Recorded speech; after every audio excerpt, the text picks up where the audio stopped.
नमस्कार। आज हमारे पास है भारत मौसम विज्ञान विभाग यानी आईएमडी का 14 फरवरी 2026 का आधिकारिक मौसम बुलेटिन। और ये बुलेटिन एक कहानी सुना रहा है, एक ही देश में दो अलग अलग मौसम की दुनियाओं की।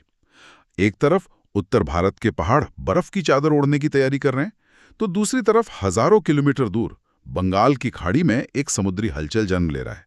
आज हम इन दो अलग अलग कहानियों को और इनके आपसी कनेक्शन को, मतलब जो भी है, उसे समझने की कोशिश करेंगे। बिल्कुल, ये दो दुनियाओं वाली बात एकदम सटीक है। ये बुलेटिन हमें दो मुख्य किरदारों से मिलवाता है जो अगले एक हफ्ते के मौसम का मिजाज तय करेंगे। पहला किरदार है एक ताज़ा पश्चिमी विक्षोभ, मतलब वेस्टर्न डिस्टर्बेंस, जो उत्तर भारत की कहानी लिखेगा। और दूसरा किरदार वो है बंगाल की खाड़ी में बन रहा एक कम दबाव का क्षेत्र, अ लो प्रेशर एरिया। यही समुद्री कहानी को आगे बढ़ाएगा। और दिलचस्प बात यह होगी कि ये दोनों किरदार एक दूसरे को कैसे प्रभावित करते हैं या नहीं करते। तो चलिए इन आंकड़ों और नक्शों की गहराई में उतरते हैं। कहानी की शुरुआत करते हैं आज की जमीनी हकीकत से। 13 फरवरी के जो तापमान के आंकड़े हैं वो एक बहुत ही अजीब तस्वीर दिखाते हैं। एक तरफ कर्नाटक के कारवार में तापमान 37.4 डिग्री सेल्सियस तक पहुंच गया और वहीं दूसरी तरफ पूर्वी राजस्थान के सीकर में पारा सिर्फ 6.5 डिग्री पर था। एक ही दिन में 30 डिग्री से ज्यादा का ये फासला, ये सिर्फ भारत की भौगोलिक विविधता तो नहीं हो सकती, है ना? नहीं, ये सिर्फ भूगोल का मामला नहीं है। असल में ये इस बात का एक बड़ा संकेत है कि मौसम के पैटर्न कितने ज्यादा तीव्र या कई एक्सट्रीम होते जा रहे हैं। फरवरी के मध्य में तटीय कर्नाटक का 37 डिग्री को छूना ये सामान्य से कहीं ज्यादा गर्म है। ये हमें आने वाली गर्मियों की एक तरह से झलक दे रहा है। ये दिखाता है कि कैसे देश के कुछ हिस्से बहुत तेजी से गर्म हो रहे हैं, जबकि उत्तरी इलाके अभी भी सर्दियों के असर में है। ये विरोधाभास ही आज की हमारी पहली कहानी की नींव है। और बुलेटिन ये भी कहता है कि पिछले 24 घंटों में देश का बड़ा हिस्सा शुष्क रहा, जो वाकई में तूफान से पहले की शांति जैसा लग रहा है। ठीक है, तो इस शांति के बाद आने वाले उत्तरी तूफान की बात करते हैं। हम सर्दियों में पश्चिमी विक्षोभ का नाम तो सुनते ही रहते हैं। इस बार जो 16 फरवरी से पश्चिमी हिमालय क्षेत्र को प्रभावित करने वाला है, उसमें क्या खास है? क्या ये पिछले वालों जैसा ही है या कुछ अलग है इसमें? ये एक बहुत अच्छा सवाल है। हर पश्चिमी विक्षोभ एक जैसा नहीं होता। उसकी ताकत, उसका रास्ता ये तय करता है कि असर कैसा होगा। और इस बार जो ताकत इसे भारत की तरफ धकेल रही है वो काफी दमदार है। बुलेटिन में एक बहुत ही महत्वपूर्ण तकनीकी डिटेल छिपी हुई है, उपोष्ण कटिबंधीय पश्चिमी जेट स्ट्रीम, सब tropical westerly jet stream. Jet stream, ये तो हवा की एक बहुत तेज नदी जैसी होती है जो वायुमंडल में बहुत ऊपर बहती है ना? बिल्कुल सही।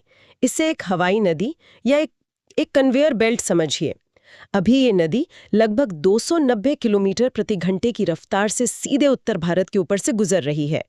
और यही तेज रफ्तार नदी भूमध्य सागर से उठी नम हवाओं के इस पूरे सिस्टम को, मतलब पश्चिमी विक्षोभ को, अपने साथ घसीटकर सीधा हमारे दरवाजे पर ला रही है।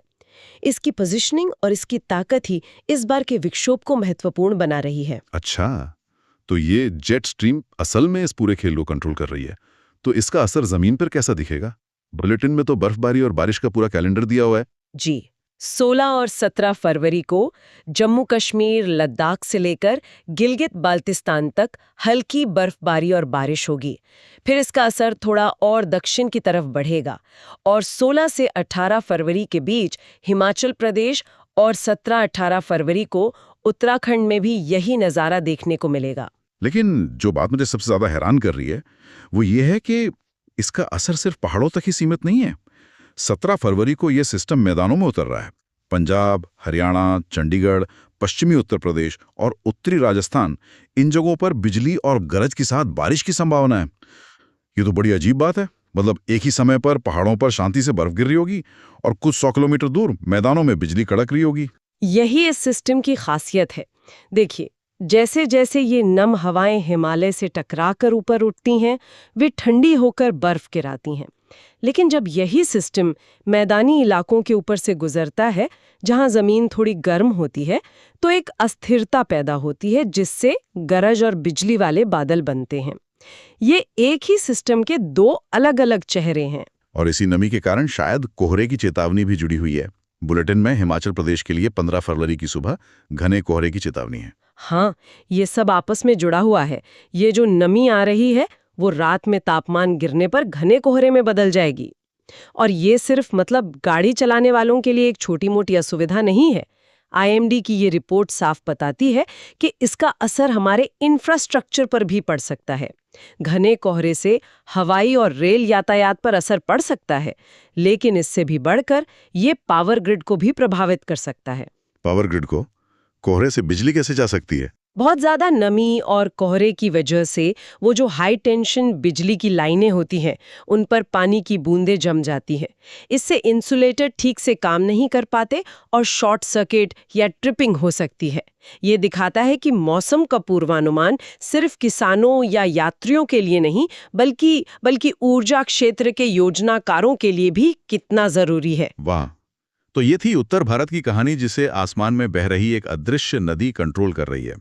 अब हजारों किलोमीटर दूर चलते हैं, जहां समुद्र अपनी अलग ही कहानी लिख रहा है।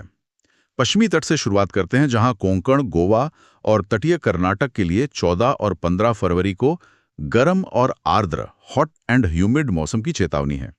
फरवरी के महीने में ये थोड़ा अजीब नहीं लगता? ये वाकई में दिलचस्प है। आमतौर पर फरवरी में हवा में इतनी नमी नहीं होती। ये संकेत दे रहा है कि समुद्री हवाएं अब ज्यादा नमी लेकर जमीन की तरफ आ रही हैं और तापमान भी बढ़ रहा है। ये स्थानीय स्तर पर लोगों के लिए असहज हो सकता है, पर बड़े पैमाने पर देखें तो ये समुद्र की सतह के गर्म होने का भी एक इशारा हो सकता है, जिसका असर आगे चलकर मानसून पर भी पड़ सकता है। लेकिन असली एक्शन तो पूर्वी तट से दूर बंगाल की खाड़ी में हो रहा है। हाँ, और वो एक्शन मछुआरों के लिए एक सीधी और गंभीर चेतावनी लेकर आया है। बुलेटिन में साफ लिखा है कि 14-15 फरवरी को हवा की रफ्तार 35 से 45 किलोमीटर प्रति घंटा रहेगी, जो 55 तक जा सकती है।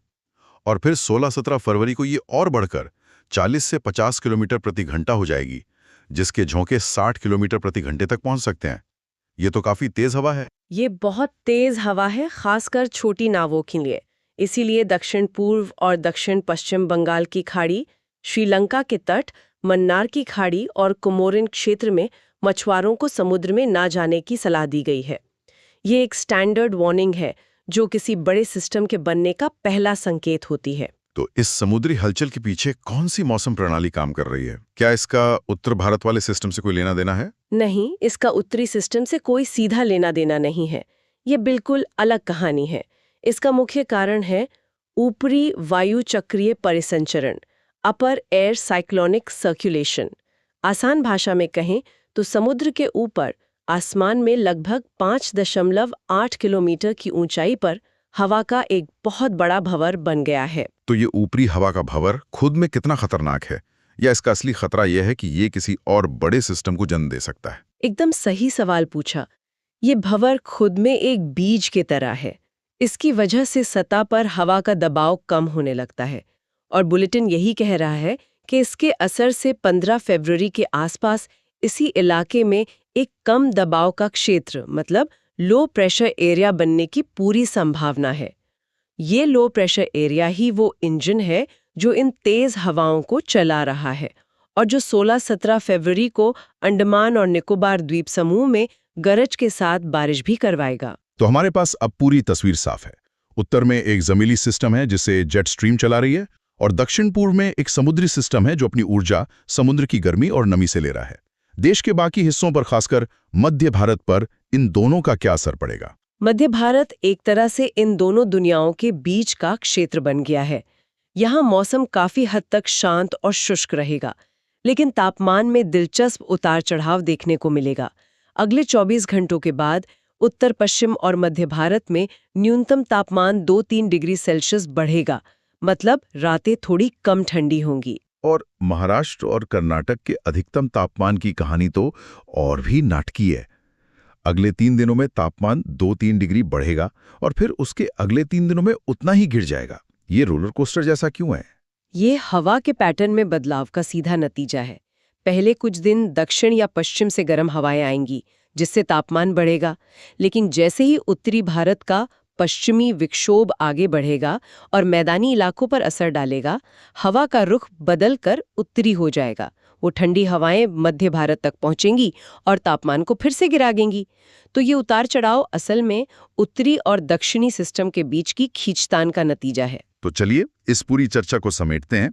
अगले सप्ताह की मौसम की कहानी वाकई में विरोधाभासों की कहानी है। बिल्कुल, एक तरफ उत्तर में पश्चिमी विक्षोभ बर्फबारी और बारिश ला रहा है, जो जेट स्ट्रीम जैसी एक विशालकाय ताकत से नियंत्रित है।